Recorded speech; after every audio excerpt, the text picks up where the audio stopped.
آله وصحبه ومن والاه أشهد أن لا إله إلا الله وحده لا شريك له جل في علاه وأشهد أن محمدا عبده ورسوله ومصطفاه صلى الله عليه وعلى آله وصحبه ومن تبعهم بإحسان إلى يوم اللقاء أما بعد فأوصي نفسي وإياكم أيها المسلمون وأيتها المسلمات بتقوى الله حق التقوى ومراقبته في السر والنجوى فإن أجسادنا على النار لا تقوى فتمسكوا من الإسلام بالعروة الوثقى وتزودوا فإن خير الزاد التقوى يا أيها الذين آمنوا اتقوا الله حق تقاته ولا تموتن إلا وأنتم مسلمون. Bapak dan ibu-ibu, saudara-saudara dan saudara-saudari kaum muslimin dan muslimat yang dirahmati Allah Subhanahu wa taala. Alhamdulillah. Di subuh ini kita kembali merasa menikmati kebersamaan di tempat yang dimuliakan ini. Berada di tempat yang dimuliakan, mudah-mudahan membuat kita dimuliakan. Di majelis yang dicintai oleh Allah, buktinya diutusnya para malaikat untuk mendampingi kita, ya, supaya kita merasa aman, sakinah, sehingga terjalin kasih sayang. Dan di akhir perjumpaan Allah berikan ampunan, dan itu puncak dari seluruh harapan. Masih ingat kan kisah 4 orang berdoa dekat masjid, dekat Ka'bah, yang paling tinggi cita-citanya diampuni dosanya, yaitu Abdullah bin Umar. Mudah-mudahan kehadiran ini membuat kita semakin bersyukur dalam hati, sehingga tak luput lidah memuja dan memuji Allah tabaraka wa ta'ala. Kaum muslimin, kaum muslimat, salawat dan salam kepada baginda Nabi alaihi salatu wassalam yang mengajarkan pada kita untuk senantiasa bersyukur kepada Allah, yaitu mengakui nikmat dari Allah, kemudian memuji sang pemberi, tunduk dan taat kepadanya, dan tidak menggunakan nikmat itu kecuali untuk yang sesuai dengan perintahnya. Mudah-mudahan salawat bersambung pula kepada para Ahlul Bait, para sahabat, tabi'in, dan siapapun yang setia mengikuti jalannya Nabi alaihi salatu wassalam. Dan kita berdoa kepada Allah semoga kita termasuk di antaranya. Amin. Ma'asyil kiram, melanjutkan, masih panjang ya, tentang contoh furudul kifayah, tentang kewajiban yang berlaku secara kifayah. Bila dilaksanakan oleh sebahagian, maka gugur kewajiban atau dosa dari yang lain, walaupun dia tak dapat, kecuali memang yang tidak punya kemampuan atau ada tugas lain atau kewajiban lain yang harus dia lakukan. Ma'asyil kiram yang dirahmati Allah, Imam Asy-Syafi'i melanjutkan, wa qala Allah jalla sana'uh, Allah tabaraka wa ta'ala yang maha terpuji berfirman, ma lakum idza qila lakum firu fi sabilillahi tsaqaltum ila al-ardi. Kenapa kalian ketika disuruh atau kita dikatakan berangkatlah berjihad fi sabilillah, itsaqaltum, kalian berat, dia merasa berat. Macam mana pula nak berat Pak? Berperang pula kan, ya, kalau pergi makan mana berat lah, tapi kalau pergi perang berat memang. Sahih? Itsaqaltum ilal ard, kalian merasa berat sehingga ingin rehat. Araditum bil hayatid dunya minal akhirah, apakah kalian lebih senang, apakah kalian suka kehidupan dunia dan melalaikan akhirat? Berarti yang namanya jihad itu lebih dekat pada kemaslahatan akhirat daripada tidak pergi berjihad. Fama mata'ul hayatid dunya fil akhirati illa qalil. Padahal kehidupan dunia ini dibanding ke akhirat sangat sedikit. Sahih? Sedikit sekali. Nah, Allah berikan satu bagian dari rahmatnya di dunia ini, yang 99 lagi ditabung di akhirat. Dunia dan seisinya tidak sama dengan senilai sebelah sayap lalat di mata kita. Di mata Allah tidak, dunia dan isinya tak sama dengan harga sayap lalat di mata kita. Saya kira enggak ada yang jual sayap lalat. Yang mengumpulkan sayap lalat juga tidak. Diantarkan gratis ke rumah kita, tidak akan kita terima. Itulah dunia di mata Allah SWT. Andainya sama nilainya dengan sebelah sayap lalat, tak akan diberi orang kafir itu seteguk air pun. Cuman dunia ini di sisi Allah lebih rendah daripada nilai sayap lalat di mata kita. Kan ada yang mau sayap lalat, kalau ada saya antarkan. Ada? Tidak ada yang mau. Jadi begitulah Nabi Allah SWT katakan, "Fama mata'ul hayatid dunya fil akhirati qalil." Kesenangan dunia dibanding ke akhirat itu hanya sedikit. Masih ingat Pak ya? Mutiara yang paling besar segenggam harganya triliun ya. Iya enggak? Makanya kita enggak punya. Kalau sempat harganya bisa dibayar dengan 5.000, 5.000 atau 35.000, banyak kita mutiara ini. Tapi di akhirat subhanallah, mungkin uang yang 1.000 yang rutinkan kita kita dapat tiang istana kita dari mutiara.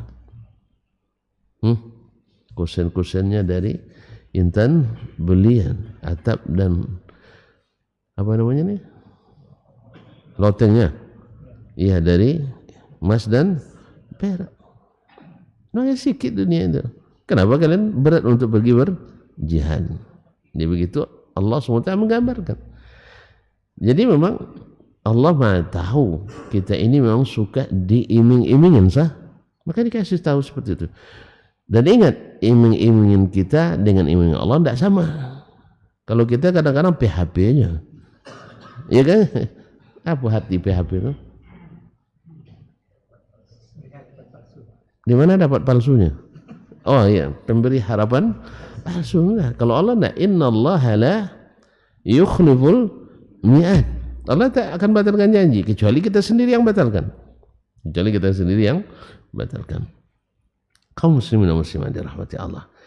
Illa tanfiru, ingat, kalau kalian tak mau pergi berperang, yu'azibkum azaban alima. Allah akan azab kalian dengan azab yang pedih. Kalau tak mau dikasih janji, iming-iming, ya terpaksa diancam. Ya? Kalau kalian tidak mau berperang, ini ingat, azabku pedih. Itu mau tak? Nikmat atau dapat azab? Nikmat lah.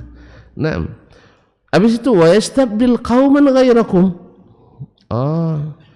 Kalian tidak berguna nih, diganti dengan kaum yang lain. Susah bagi Allah? Tidak. Iyasha yudhibkum wa ya'ti bi khalqin jadid. Allah kalau ingin kita dibuangnya, dihabisinya. Wa yastabdil apa? Wa ya'ti bi khalqin jadid. Allah datangkan makhluk yang baru lagi. Kan innama amru idza arada syai'an yaqula lahu kun fayakun. Nah, wa ma dzalika 'ala Allah bi aziz. Itu bagi Allah tidak sulit. Bagi Allah tidak sulit. Bagi kita yang sulitnya, masa ganti-ganti satu kaum itu jangan main-main. Ganti suatu orang aja ribut sedunia. Tapi bagi Allah tidak susah. Nah, kalau kalian tak mau, Allah azab dengan azab yang pedih, kemudian kalian diganti dengan yang berguna. Awak tak berguna rupanya. Karena disuruh pergi berperang sama Allah, tak mau. Padahal kita mampu. Alasannya apa? Ingin rehat, ingin aman, tentram. Ma'asyil kiram dirahmati Allah Subhanahu wa taala. Nah, wala tadurruhu syai'ah, dan kalian tak akan dapat sedikit pun mendatangkan kemudaratan bagi Allah Subhanahu wa taala.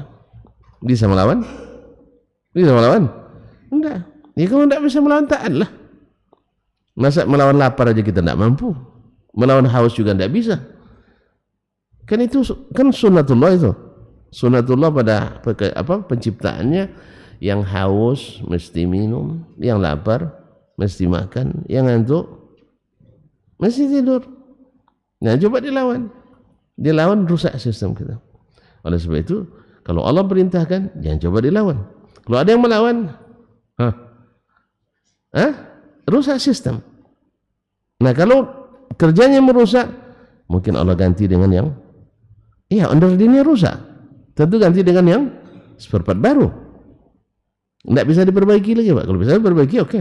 Ini bisa diperbaiki. Maka Allah SWT ancam akan ganti dengan yang lain.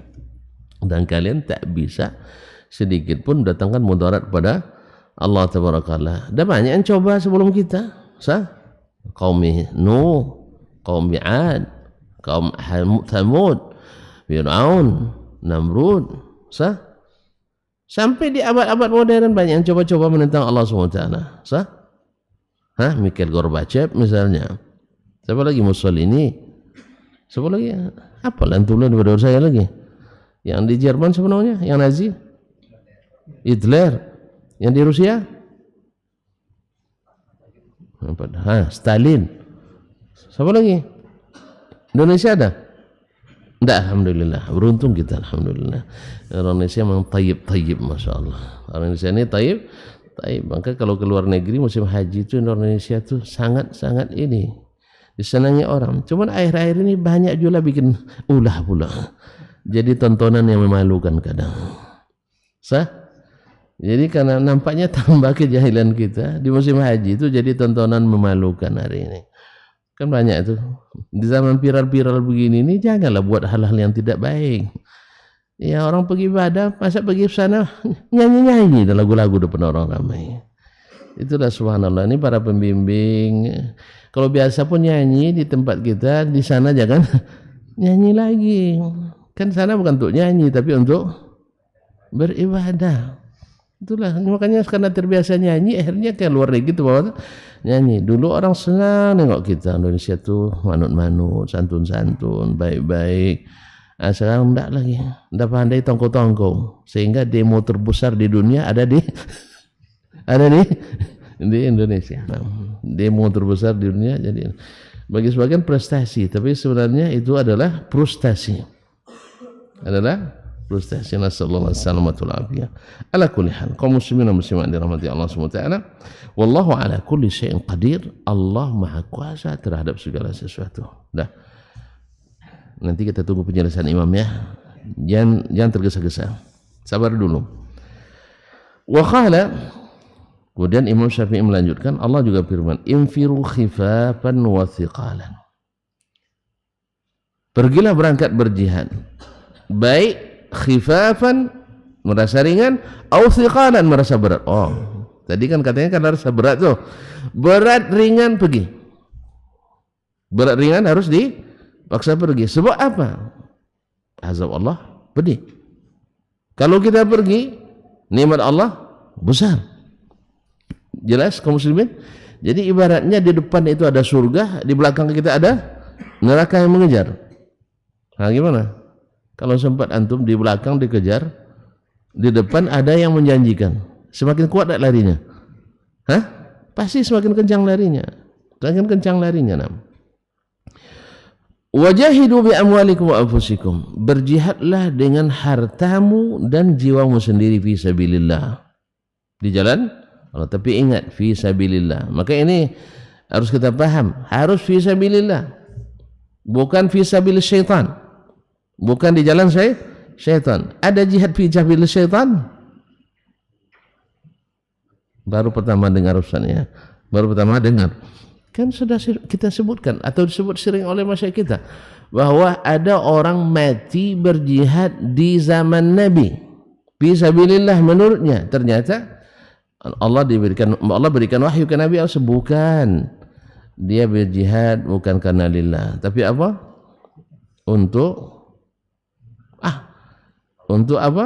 Mencari viralitas, supaya dipiralkan bahasa sekarang, supaya diketahui seorang pemberani, kesatria. Ternyata ini merusak. Berarti dia berjihad fi sabilillah syaitan. Baru dikatakan jihad itu adalah litakuna kalimatullah hiyal ulya. Maka harus selalu kalimat Allah yang jadi alasan kita berjihad. Kalau harus dengan kalimat Allah, ingat, harus dengan aturan Allah. Harus dengan aturan Allah. Dan salah satu aturan Allah, tidak ada jihad kecuali dengan bendera imam, pemimpin. Bukan syekh golongan. Paham tak? Karena di beat kan, bawa sendal masuk ke dalam rumah ngaji tengah malam, itu bukan jihad, tapi jihad. Nah, kenapa? Karena tidak mengikuti aturan Allah SWT. Gimana mau dikatakan fisabilillah? Bagaimana mau dikatakan fisabilillah? Kemarin kita sudah sebutkan, mereka berjihad melawan siapa? Khalifah Ali bin Abi Thalib, berjihad hendak menghancurkan Muawiyah yang gubernurnya di Syam. Terus kenapa? Padahal sahabat masih banyak, kok banyak yang tersesat. Sudah kita sebut kemarin ya. Sahabat masih banyak hidup, kok ada yang timbul aliran sesat. Kenapa? Anda lupa lagi, baru sepekan kita ucapkan. Karena isu beredar bahwa sahabat sudah jadi Wahabi. Isu sekarang tuh. Jadi sahabat tuh sudah jadi alat pemerintah, sehingga mereka tidak murni lagi menjalankan agama. Itu turunan para sahabat, dan termakan oleh orang-orang yang tidak berilmu tapi tinggi semangat. Ingat, banyak orang tinggi semangat tapi tidak berilmu, sehingga mereka tinggalkan ulama-ulama senior. Yang senior bukan sekedar senior umur, tetapi dari sisi pengetahuan, karena mengambil warisan dari ulama yang paling senior, Rasulullah sallallahu alaihi wasallam, sehingga mereka tidak merujuk para sahabat satu pun, karena tidak satu pun sahabat yang terlibat bersama mereka. Berarti mereka meninggalkan total sahabat. Itulah mereka sesat. Nah, hari ini siapapun yang melenceng dari jalan sahabat dalam beragama ini mesti ada sesatnya. Mesti ada sesatnya. Mau dites satu-satu? Mau dites satu-satu? Siapa yang maju jadi sampel? Tapi yang ngaku aliran sesat ya. Nah, mesti keluar dari manhaj sahabat. Mesti keluar dari manhaj sahabat. Siapa yang tahu? Yang tahu adalah yang senantiasa menghidupkan pemahaman mereka. Ini banyak juga ngaku ikut sahabatnya, cuman senang aja. Misalnya masalah akidah, kita tanya, apa akidah sahabat? Oh begini, sahabat tidak paham akidahnya, tafwidnya kan. Di mana antum dapat mereka tidak paham? Ya, di mana tidak paham? Menurut pemahaman saya, mereka direwetkan dari mereka tentang sifat-sifat Allah SWT. Tapi antum tidak mau mendengarkan perkataan mereka. Justru yang muhkam dihilangkan gara-gara mustabihat, mutasyabihat. Nasallallahu alaihi wasallam. Semua ngaku ahli sunnah, tapi disuruh melaksanakan sunnah yang ringan saja, tidak bisa nih. Sahih? Yang ringan saja, apalagi yang berat. Ini jihad berat nih Pak. Disuruh berjihad nih berat ini. Ya, disuruh berjihad kan berat. Kita aja dengan ngaji ini takut kita. Ini teroris kita nanti Ustaz katanya. Ingat, kalau tidak dibahas tidak dengan ilmu, dia akan membuat orang radikal. Tapi kalau dengan ilmu tidak. Karena ada aturan-aturan yang Allah tetapkan, dan itu diamalkan, sehingga Nabi SAW melaksanakan. Alhamdulillah tidak ada yang mengatakan Nabi teroris kecuali teroris juga. Ada yang mengatakan Nabi teroris kan? Karena mereka teroris. Tapi yang jujur menilai secara akademis tidak akan bisa mereka katakan Nabi sallallahu alaihi wasallam sebagai seorang yang menyebar teror. Karena apa? Karena wa ma arsalnaka illa rahmatan lil alamin. Lihat Nabi berapa kali pergi berperang? Banyak, berapa kali? 16, 17, 18. Zaim. Pernah beliau membunuh orang di peperangan? Pernah? Terjadi khilaf. Ini kalau sudah mulai keluar dari fakta sejarah pasti ada khilafnya. Sering dia bunuh orang dengan tangannya? Iya. Subhanallah. Enggak ada sih. Iya. Enggak ada Nabi SAW membunuh dengan tangannya. Kenapa? Yang kedua, subhanallah, Nabi SAW. Lihat, kan sudah sering kita sebutkan. Kalau anak-anak tidak boleh dibunuh. Kalau sekarang, tuh lihat, di agama manapun tidak ada yang selamat. Nak anak kecil, nak nenek-nenek, sah? Di Nabi SAW wanita tak boleh diganggu. Terus tuh di agama manapun ada wanita selamat? Nah, para pemuka agama tidak boleh diganggu kecuali mereka angkat senjata. Itu lain hal. Rakyat sipil. Kemudian setelah peperangan usai tak ada boleh diganggu. Sebaliknya agama lain, sebaliknya agama lain perangnya genosida semua. Tak ada kecualinya. Tak ada kecualinya. Bahkan kita yang korban lalu diberi kemenangan tidak balas dendam. Karena Nabi SAW memulai seperti itu. Diusir dari Mekah. Para sahabatnya ada yang sampai dibunuh kan? Disiksa. Harus berangkat dari Mekah tak bawa apa-apa. Sah? 0 lagi sampai di Madinah. 8 tahun setelah itu Nabi kuasai Mekah. Gimana kira-kira kalau sempat PID komandannya? Dicari itu Pak. Kan ya? Mana sih seluruh keturunan Abu Jahal bawa sini? Sahih? Seluruh keturunan sipulan bawa sini semuanya. Tapi enggak. Nabi pesankan enggak boleh ada darah mana yang tumpah di Makkah kecuali mereka yang menyerang. Ya kalau orang menyerang kita harus bukan bertahan. Diserang juga. Iya. Makanya Nabi antisipasi dari awal. Siapa yang masuk Masjidil Haram aman. Coba lihat Syiah, orang di dalam Masjidil Haram dibantainya. Sedang ihram lagi. 35.000 orang dalam beberapa hari saja. Orang sedang ihram, bukan orang sedang angkat senjata, dibantainya. Habis itu dituduh Wahabi. Ya. Memang saat ini bagi kita yang tidak jahil ini, kalau apapun yang salah pasti Wahabi yang salah. Sah? Coba lihat. Tuh Wahabi sekarang menguasainya, jemaah haji ya, golak-golak sampai sana. Ada aja keluarga yang masuk naik haji sekarang? Tidak ada ya orang sini naik haji ya. Miskin-miskin di sini ya. Coba telepon nenek ayah itu antum tuh, papa paman, mama tuh. Mak, ditanya mak ya, Wahabi apa tidak? Ini kan banyak lagi. Sampai hari ini masih laku juga fitnah kayak gitu tuh. Wahabi itu tak boleh melihat yang tak sepaham dengannya, kan ya? Kan ya? Masih banyak yang percaya duto-duto seperti itu. Yang sayangnya berdusta-dusta itu yang sering naik mimbar pula. Kadang gelar RC juga. Lucu-lucu. Nah, iya dunia sudah seterang begini. Terbuka semuanya. Masih juga percaya dengan fitnah-fitnah yang kotor seperti itu.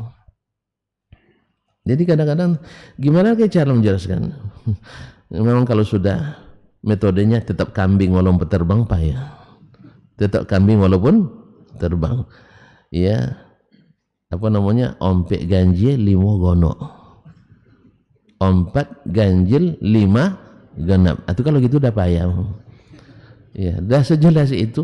Yang bicara fitnah itu sering pula datang ke Mekah Madinah tuh. ke negeri yang mereka sebut negeri Wahabi itu. Sampai sana cengenges-cengengesan juga dia. Bagi orang susu gratis terima juga. Bahkan dati piti gratis pun diambil pula. Tapi tetap juga bikin fitnah. Wahabi itu sesat menyesatkan. Wahabi itu kejam.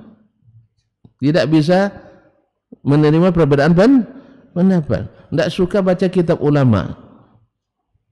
Ini tematik kajian tu. Awak baca kitab ulama dikatakan tidak ahli kitab turasan sebagainya. Walhasil kaum muslimin dan muslimat dirahmati Allah Subhanahu wa taala, bahwa Nabi alaihi salatu wasallam mengajarkan kepada kita rahmatan lil alamin. Itu juga yang dilakukan oleh para pemimpin muslim. Dulu masuk kita ke Andalus. Ya memang kalau dihadang dengan tentara tentu maju ya. Maju tentara. Tentu terjadi jihad. Tapi setelah dikuasai, orang-orang barat itu lebih senang tinggal di pemerintah Islam daripada pemerintahan mereka sendiri. Cuman yang merasa terganggu adalah mereka yang pemegang kekuasaan tadi. Dulu dapat menzalimi, sekarang tidak dapat lagi menzalimi. Akhirnya mereka berupaya untuk menjadikan orang-orang Islam terbuai dengan kemewahan hidup, ya sengaja seperti itu. Akhirnya mulailah mereka cinta dunia, dan di saat itu mudah diadu domba. Nah, masuk lagi ke Irak juga sama, masuk ke Syam Islam sama. Bahkan ketika Baitul Maqdis yang dulu bermandi darah, dan sampai hari ini bermandi darah di agama Yahudi, dulu orang Nasrani di perang salib, ya ratusan ribu dalam kota, sampai onggok mayat itu setinggi bubung rumah, saking banyaknya. Tapi masuk Salahuddin Al-Ayyubi, tak tetes pun darah mengalir di Baitul Maqdis. Sebab nabinya mengajarkan kita bukan teroris, kita bukan radikal. Kita adalah yang mencintai umat manusia ini. Cuman kenapa kita perang? Mereka menghalangi hidayah sampai kepadanya. Ya, yang penghalang-penghalang itu harus dihilangkan. Tapi kalau setelah mereka hilang atau menyerah, maka kita tidak boleh menghabisi. Sah? Makanya dalam Islam haram membunuh tawanan. Sah? Haram membunuh utusan. Haram untuk melanggar perjanjian. Jelas Pak? Apa terharu nampaknya ya. Wajib kita terharu karena kita sebaik ini tertuduh sejahat itu. So, kita yang sebaik ini tertuduh sejahat itu. Mereka yang berbuat, awak yang ini makan coba ada, awak dapat gotang.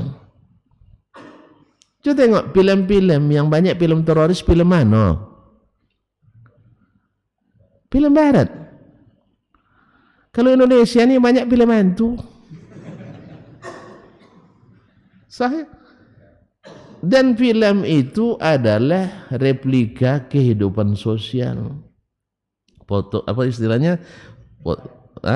Fotostip daripada kehidupan nyata. Karena di tempat mereka banyak teror, sehingga filmnya banyak horor. Iya, teror. Kalau di Indonesia filmnya banyak hantu, karena masyarakat sering akrab dengan hantu, sehingga filmnya banyak film hantu. Coba catat, mana lebih banyak film hantu dan film teroris di Indonesia? Kalau dibikin film teroris tidak laku dong, masyarakatnya jarang dengan teroris. Maka isu-isu teroris jadi kadang-kadang bagi sebagian kita adalah jadi tertawan, karena bukan tidak ada bibit itu. Tetapi kita dituduhkan kepada umat Islam adalah tuduhan yang berlebihan. Karena Islam menghancurkan semuanya untuk berbuat baik. Bahkan hari korban, Abdullah bin Umar ketika suruh pembantunya nyembelih korban, jangan lupa ya tetangga Yahudi kita. Jangan lupa tetangga Yahudi kita. Kalau tuan-tuan punya tetangga Yahudi, jangan lupa kasih ya. Ya saya pesankan juga. Walaupun mereka bantai kita di sana, yang bantai orang sana bukan yang Yahudi di sini. Ada Yahudi di sini? Oh, enggak ada. Alhamdulillah. Untung enggak ada. Tapi pikirannya sampai, Pak. Pikirannya sampai ke kampus-kampus, sampai ke birokrat, sampai ke seluruhnya. Belum lagi sampai orangnya begini menderitanya kita. Lagi kalau sudah Mana ditakdirkan? Enggak ya. Alhamdulillah. Jadi kaum muslimin dan muslimat dirahmati Allah Subhanahu wa taala. Allah SWT katakan wajahidu bi amwalikum wa anfusikum fi sabilillah. Dzalikum khairul lakum in kuntum ta'lamun. Itu lebih baik bagi kalian kalau kalian mengetahui. Lebih baik. Masa antum tidak percaya sama Allah Subhanahu wa taala bahwa berjihad menggunakan harta dan jiwa itu lebih baik? Allah tekankan itu karena Allah Maha mengetahui mana yang terbaik untuk kita. Makanya kalau seandainya ada hal yang mengecewakan, jangan sampai berlebihan ya. Ditolak sekali, anda mau begini lah sampai di sana, jangan. Iya, ditolak antum di sini, di sana ramai yang menunggu. Ya, saya juga, tapi alhamdulillah saya belum pernah merasakan ditolak itu belum. Ya, belum pernah. Iya belum, enggak diminta, mau apa? Nah, karena baru sekali minta, itu masalahnya. Yang kedua mungkin ditolak, enggak tahu. Nah, belum pernah merasakan ditolak. Jadi mungkin karena iman saya masih belum kuat seperti antum ya. Nah, itu makanya tidak merasakan ditolak. Kalau coba pula yang kedua mungkin ditolak mungkin. Makanya saya takut merasakan pahitnya ditolak itu. Baik kaum muslimin dan muslimat, sekarang kita dengarkan keterangan imam kita tentang ayat-ayat ini yang dimaksudkan untuk menunjukkan bahwa ada beberapa kewajiban yang tidak berlaku secara umum, berlaku sebagai sebagian, tidak berlaku pada sebagian yang lain. Mungkin kita hari ini belum berlaku untuk kita, tetapi di sebagian belahan dunia bagi mereka berlaku itu. Qala fahtamalat al-ayatu ay yakuna al-jihadu kulluhu wan nafiru khassatan minhu ala kulli mutiqin lahu laisa ahadan minhum takhallufu anhu. Maka ayat-ayat yang sudah disebutkan dari kemarin lagi ya, ayat-ayat yang sudah disebutkan semuanya tentang untuk berjihad. Ayat-ayat tersebut berkemungkinan atau bisa diartikan bahwa jihad semuanya wan nafiru khassa, dan khususnya jihad istinfar atau istighfar. Saya lupa menjelaskan kemarin ya. Nah, jihad itu ada kalanya jihadud difa, ketika kita diserang oleh musuh. Diserang oleh musuh.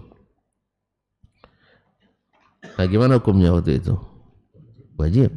Misalnya sekarang negara kita Indonesia ini diserang oleh musuh, maka tidak usah tanya-tanya saya lagi, wajib jihad. Iya, angkat senjata, dilawan.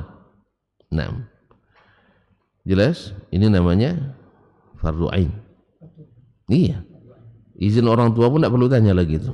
Nah, bahkan tidak usah tanya ormasnya apa lagi itu. Jelas ya. Nah, yang tanya nanti tengok KTP dulu apa ormasnya, tidak usah. Nah, karena kita harus membela negara ini, bangsa kita. Tapi ingat lillah ya. Ingat lillah. Kalau selain Allah tidak dapat apa-apa tuh. Mungkin tidak bernilai. Salah? Jelas? Walaupun kita dapat penghargaan setelah itu tidak ada masalah. Bukankah Abu Bakar pergi berjihad lillah? Sah? Tapi terkenal tidak? Disebut-sebut orang tidak? Tapi tidak ada masalah. Karena niatnya lillah. Umar bin Khattab berjihad gagah berani kan? Dipuji orang setelah itu? Tidak dipuji. Umar dipuji apa tidak? Dipuji orang. Berdosa dia? Tidak, karena niatnya lillah. Rasulullah sendiri adalah seorang pemberani. Apapun sifat kebaikan kita sebut dia orangnya. Berdosa Nabi? Tidak, karena dia tidak riya. Demikian juga dengan prestasi kita dalam kehidupan ini. Antum Masya Allah bikin masjid misalnya, baik beramai-ramai ataupun sendiri-sendiri. Antum niatnya lillahi ta'ala, dipuji tak dipuji saya tetap jalan. Tapi dipuji orang tidak apa-apa. Masya Allah Ustaz Syanu bikin masjid, antum tidak masalah. Kecuali Masya Allah kompresi pers ya. Lalu kita buat iklan supaya banyak subscribersnya, banyak likersnya dan sebagainya. Kalau itu tujuan lain, antum tidak mendeteksinya, lihat aja, coba bikin prestasi di status, habis itu tengok nanti likesnya. Kalau banyak like-nya senang sekali, kalau tidak ada like-nya sedih sekali. Kalau begitu tidak usah diulang lagi. Ya, kita semua kalau masih senang dengan like lebih banyak dan tidak suka dengan tidak ada yang nge-likes, apalagi kalau dapat komentar negatif, ya, komentar negatif, kalau itu tidak usah aja, tidak usah ditengok-tengok lagi, tidak usah ditengok-tengok karena merusak kita. Nah, tapi kalau seandainya kita buat berprestasi lalu orang menyebutnya tanpa kita inginkan dan kita pun tak pengaruh dengannya, insya Allah tak masalah. Dalam semasa saya. Nah, yang kedua, ada jihad yang sifatnya fardu kifayah, seperti yang akan dijelaskan oleh Imam. Misalnya sekarang di Palestina misalnya terjadi genosida yang dilakukan oleh Israel, tidak lagi mempertimbangkan unsur-unsur kemanusiaannya, tidak dia pertimbangkan, apalagi unsur syar'i. Baik. Apakah semua kita wajib berjihad ke sana? Enggak. Ini adalah kifayah. Ya. Cuma siapa yang mau melaksanakannya? Tentu yang pertama mereka yang di sana. Yang kedua, mereka yang punya kemampuan untuk melakukannya. Kalau kita tengok-tengok loyo-loyo nampak. Baru dengar jihad dia takut. Apalagi nak pergi berjihad. Nah, maka yang seperti ini masuk dalam bab kifayah. Nah, sekarang ada yang ketiga adalah istinfar, nafir, yaitu perintah dari pemimpin kita, imam kita, untuk pergi berjihad semuanya tanpa kecuali. Paham? Nah, ini yang dimaksud dengan wan nafiru khasatan, khususnya perintah yang dikeluarkan oleh pemerintah, perintah secara umum siapapun mesti pergi. Atau misalnya yang umur sekian sampai sekian wajib ikut jihad tanpa kecuali. Jelas?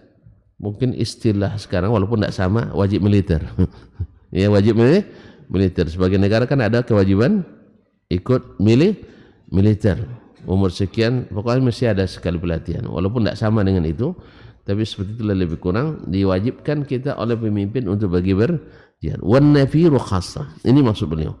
Dari ayat-ayat tadi, semua jihad khususnya nafir, yaitu perintah untuk pergi berjihad, ala kulli mutiqin, atas semua yang sanggup, la yasu ahada minhu takhallufu anhu, tak boleh seorang pun tidak pergi. Naam, kama kanatis salawatu wal hajj waz zakah, sebagaimana wajibnya salat, sebagaimana wajibnya haji, sebagaimana wajibnya zakat. Falam yakhruj ahadun wajaba alaihi fardun minha min an yuaddiya ghairuhu al-fardha an nafsihi lianna amala ahadin fi hadha la yuktabu li ghairihi. Dalam kondisi seperti ini, ya, dianggap sebagai fardu ain, seperti salat, seperti haji. Fardu ain? Haji fardu ain kan? Itu fardu kifayah pula. Haji sebagian kita tidak wajib lagi. Fardu ain. Dan zakat juga fardu ain. Kita punya harta, abang saya sudah zakat dah selesai, enggak. Itu karenanya fardu ain. Nah, kalau dalam kondisi itu, kan ayat-ayat itu dipahami dengan makna ini, semua orang wajib secara fardu ain. Oleh sebab falam yakhruj ahadun wajaba alaihi fardun minha, tak seorang pun yang wajib melakukannya, min ayyuaddiya ghairuhul fardha an nafsihi, tidak keluar dari kewajiban melaksanakan walaupun orang lain melakukannya, tidak bisa diwakili. Lianna amala ahadin, karena amalan seseorang fi hadza, dalam keadaan seperti ini, wa fardu ain, la yuktabu li ghairihi, tidak dituliskan untuk orang lain, tidak dituliskan untuk orang lain, karena sekarang fardunya fardu ain, tidak bisa digantikan. Tidak bisa digantikan. Wahtamalat ayyakuna makna fardiha ghaira makna fardis salawat. Kemungkinan kedua kata Imam Syafi'i dari ayat-ayat yang disebutkan tadi dan yang kemarin bahwasanya makna fardunya ghairu makna fardis salawat, berbeda dengan fardunya salat. Berbeda dengan fardunya salat. Wa dzalika ayyakuna qusida bil fardi fiha qasdal kifayah. Yaitu dimaksud dengan kewajiban di sini adalah fardu kifayah. Fayakunu man qama bil kifayah fi jihadin man juhida minal musyrikin mudrikan ta'diyatal fardhi wa nafilatal fadli wa mukhrijan man takhallafa minal ma'tham. Kalau kondisi seperti itu, maka apabila ada orang yang melaksanakan jihad melawan orang yang mesti diperangi seperti kaum musyrikin, mudrikan ta'diyatal fardhi wa nafilatal fadli. Orang yang melakukan itu, dia mendapatkan satu, melaksanakan kewajiban. Yang kedua, mendapatkan kelebihan. Karena orang yang berjihad dengan yang tidak lebih baik daripada yang tidak berjihad. Nah, wa mukhrijan, yang ketiga, mukhrijan man takhallafa minal ma'tham. Dengan dia melakukan itu, yang tidak ikut keluar dari dosa. Berarti ini makna dari fardu kifayah. Artinya, sekarang kita membela seperti Palestina, fardu kifayah bagi kaum muslimin. Kalau ada yang sudah melaksanakannya, keluar dari yang lain daripada dosa. Nah, siapa yang berani? Kayak nengok kiri kanan semua nampaknya. Semua nengok kiri kanan. Yang ini bilang kenapa Arab Saudi tidak pergi? Yang ini bilang kenapa tidak orang Mesir? Ini bilang kenapa tidak orang Yaman? Dan seterusnya. Kemudian yang lain berharap Iran pula yang akan membebaskan Baitul Maqdis. Dia lupa Iran tidak berkeyakinan Baitul Maqdis ada di bumi, tapi ada di langit. Dia jangan harap mereka akan bebaskan. Ada wawancara radio Rusia dengan wartawan Rusia dengan pemimpin Iran, kapan menyerang atau membebaskan Rafah atau Gaza? Ya tunggu dulu, kayaknya sampai habis dulu rakyat Gaza baru mereka masuk. Kemudian mereka akan menyerang dari mana? Dari Yaman. Kata wartawan lagi, kenapa dari Yaman? Kan tidak ada perbatasan antara Yaman dengan Israel. Dengan bukan Indonesia, Pak, dengan Israel. Sebenarnya yang mereka tuju adalah Saudi dulu. Mereka ingin menghantam Arab Saudi. Makanya sekarang sengaja Syiah dengan yang tidak sadar akan kondisi ini mancing-mancing Saudi untuk masuk ke kancah. Kalau sudah masuk kancah, ya digulai. Kan dia masuk kancah digulai. Jelas ya? Kalau sudah digulai, tentu disantap bersama oleh mereka. Makanya banyak dari kaum muslimin ahlus sunnah sendiri kadang-kadang lebih pro Syiah dalam masalah ini. Padahal dia lupa sejarah yang masih tertulis, yang berdarah-darah yang dilakukan oleh Syiah. Tapi masih banyak pemikir, katanya pemikir muslim, tapi cara berpikirnya saya tidak paham ini. Hajarul Aswad saja pernah dilarikan orang Syiah ke Ahsab 31 tahun. Tidak ada Hajarul Aswad di situ. Orang berpuluh tahun pernah tidak haji. Apa sebab? Kalau haji tidak aman.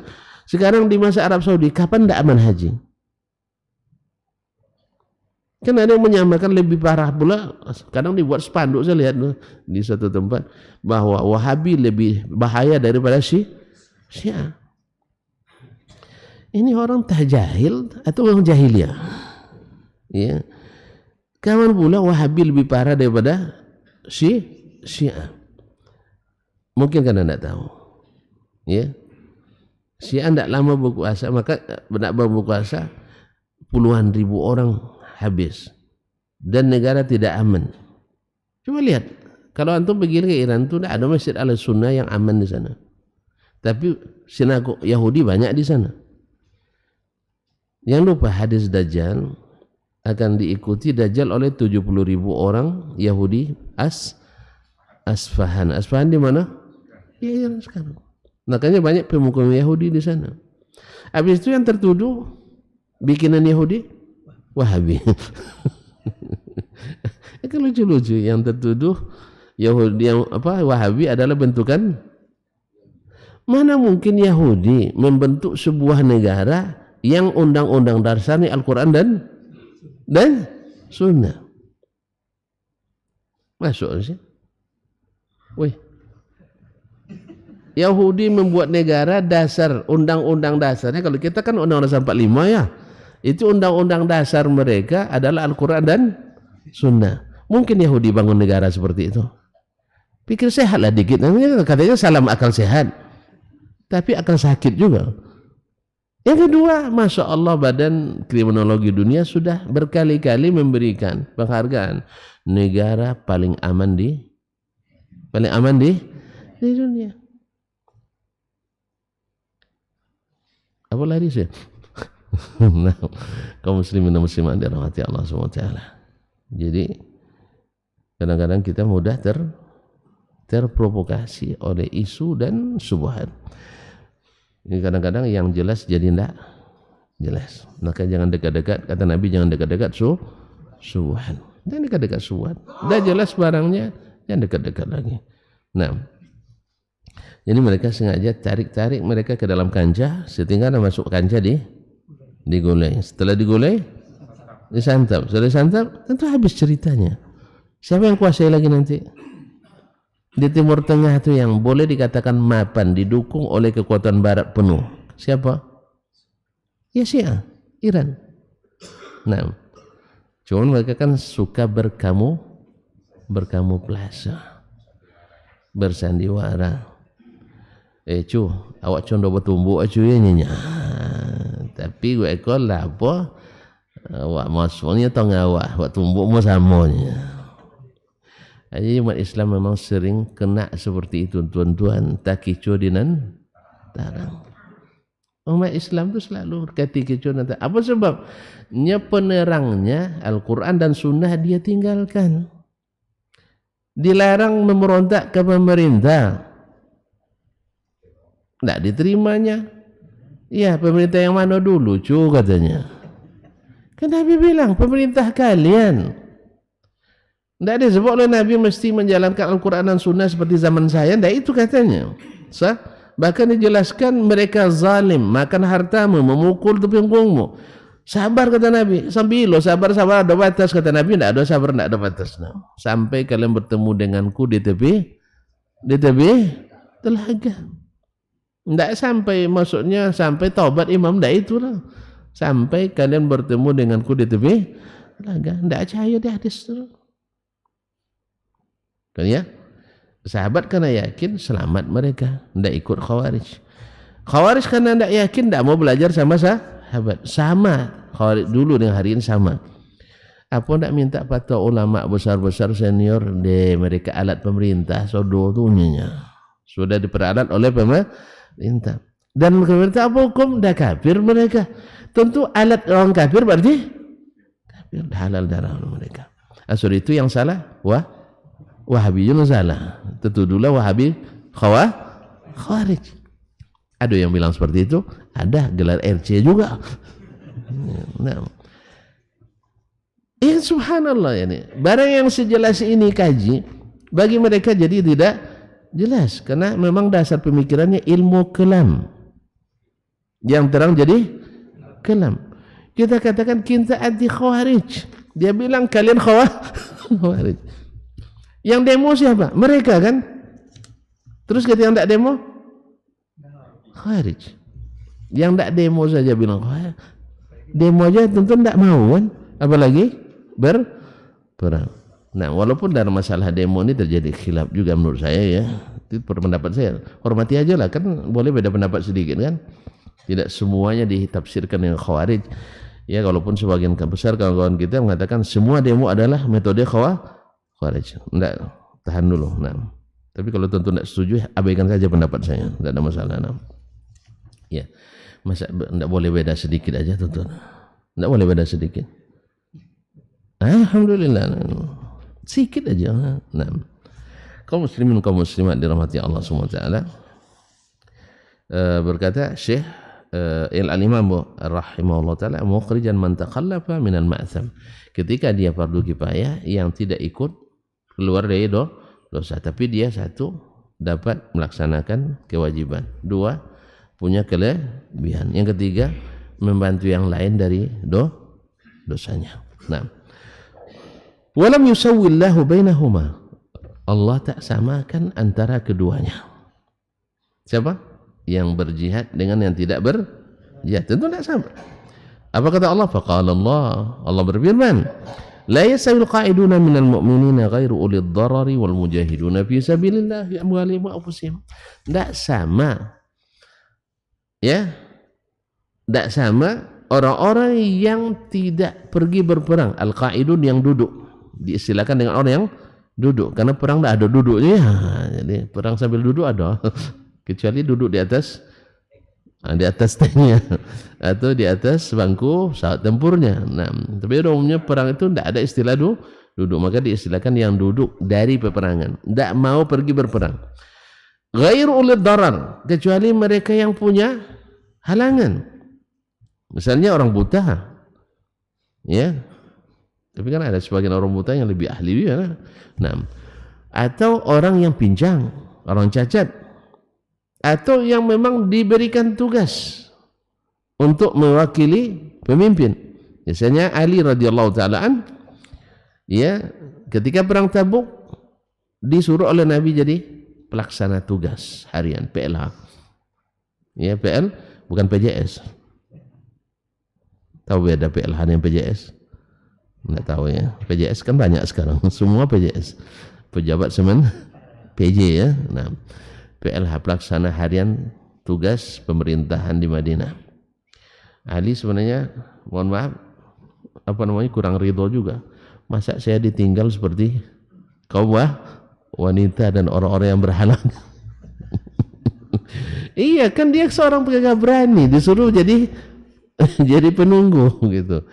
Ibaratnya kalau pemain di bangku cadangan menurut dia kan. Nah, tuh. Maka dia protes Nabi alaihissalam. Lalu Nabi tenangkan dia. Amatarda antakuna minni kamithli Musa amithli Harun min Musa. Kamu tidak suka, ya, seperti dulu Harun mewakilimu Musa ketika munajat. Sah? Nah, artinya, oh berarti posisinya tidak tanggung-tanggung, menggantikan Nabi SAW. Kalau dapat menggantikan Nabi, jadilah saya. Nah, ya, makanya kita sekarang menyampaikan hadis-hadis ini, ayat-ayat ini, mudah-mudahan menjadi pengganti Nabi SAW. Jadi ulama warathatul anbiya. Lalu kita sampaikan warisan itu, jangan warisan Aristoteles yang tuh sampaikan. Ini ulama warasatul anbiya, pewaris para Nabi. Tiba-tiba tengok warisan Aristoteles, Socrates, Montesquieu yang nanti wariskan. Berarti gimana ulamanya itu? Ini banyak ulama kadang tidak warisan Nabi yang sampaikannya, tapi warisan orang lain. Tidak, kita berusaha untuk menyampaikan warisan Nabi alaihissalatu wassalam. Ini kita melalui Imam Asy-Syafi'i rahmatullahi ta'ala alaih. Jadi tidak sama yang tidak pergi berperang kecuali yang punya halangan. Wal mujahiduna fi sabilillah bi amwalihim wa anfusihim, dengan orang yang berjihad fi sabilillah menggunakan harta dan dirinya sendiri melakukannya. Naam, faddalallahu al-mujahidina bi amwalihim wa anfusihim 'alal qa'idina darajah. Allah memberi kelebihan kepada orang yang berjihad dengan harta dan jiwanya satu derajat. Wa kullan wa'adallahu al-husna. Tapi semuanya Allah janjikan kebaikan. Al-husna di sini para ulama menafsirkan dengan al-jannah, itu surga. Dua-duanya dijanjikan kebaikan. Wa faddalallahu al-mujahidina 'alal qa'idina ajran 'azima, dan Allah lebihkan orang yang berjihad dari yang tidak berjihad ajran 'azima, pahala yang besar. Nah, fa amma adh-dhahiru fil ayati fal fardu 'alal 'ammah. Adapun makna zahir dari seluruh ayat itu, kewajiban itu berlaku secara umum. Qala fa abinid dalalata fi annahu idza qama ba'dul ammati bil kifayati akhrajal mutakhallifin al ma'tham. Lalu penanya mengatakan, tolong jelaskan di mana pengambilan dalilnya bahwa bila sebahagian melaksanakan gugur dari yang lain daripada dosa. Tolong jelaskan. Faqultu lahu fi hadzal ayah. Saya jelaskan dalam ayat ini. Qala wa aina huwa minha? Bagaimana dari ayat itu untuk pahami? Qultu, saya jawab kata Imam Syafi'i, qala Allah berfirman, wa kullan wa'adallahu al-husna. Semuanya Allah janjikan kebaikan. Yang pergi dengan yang tidak pergi. Bahwa adal mutakhallifina. Jadi kalau semua dijanjikan kebaikan berarti fardunya kifayah. Kalau tidak mungkin dijanjikan kebaikan yang tidak pergi. Nah, bahwa adal mutakhallifina 'alal jihad al-husna. Lalu Allah janjikan kepada yang tidak ikut berjihad dapat kebaikan 'alal iman, di atas keimanan. Wa abana fadilatul mujahidin 'alal qa'idin. Dan Allah jelaskan pula kelebihan yang berjihad daripada yang tidak pergi berjihad. Walau kanu athimin, andainya mereka berdosa bitakhallufi, dengan tidak pergi, idza ghaza ghairuhum, ketika yang lain pergi berperang, kanatil uqubah bil itsm, pasti diberikan denda dosa. Illam ya'fullahu anhu, kalau tidak Allah makan aula bih minal husna. Tentu sanksi lebih patut diberikan daripada kebaikan pahala. Ternyata mereka tidak dijanjikan sanksi, tidak diiqab, tapi justru diberikan kebaikan. Berarti tidak ada dosa. Kalau tidak ada dosa berarti fardu kifayah. Qala fa hal tajidu fi hadha ghaira hadha? Apakah, ini menanya lagi, apakah kau dapatkan pada masalah ini selain masalah ini? Artinya ada tidak contoh lainnya? Naam, atau ayat lain yang menjelaskan itu, atau contoh lain? Qala na'am. Saya katakan betul ada. Qala Allah, dia berkata, Allah berfirman, wa ma kana al-mu'minuna liyanfiru kaffah. Tidak mesti semua orang beriman pergi berperang semuanya. Dah, Allah sendiri yang sebutkan. Tadi berlaku umum rasanya kan? Sekarang ternyata tidak mesti semua pergi berperang. Falaula nafara min kulli firqatin minhum ta'ifah. Mesti ada dari setiap golongan sekelompok yang pergi menuntut ilmu, liyatafaqahu fid din, untuk menuntut ilmu. Waliyunzur qaum idza raja'u ilaihim, supaya bisa memberi peringatan kepada kaumnya ketika kembali, la'allahum yahzarun, supaya mereka mendapat pelajaran. Wa ghaza Rasulullah sallallahu alaihi wasallam, Rasulullah SAW berperang. Wa ghaza ma'ahu min ashabi jamaah, ikut pula sekelompok pergi berperang bersamanya. Wa khallafa ukhra, tetapi dia tinggalkan sekelompok yang lain.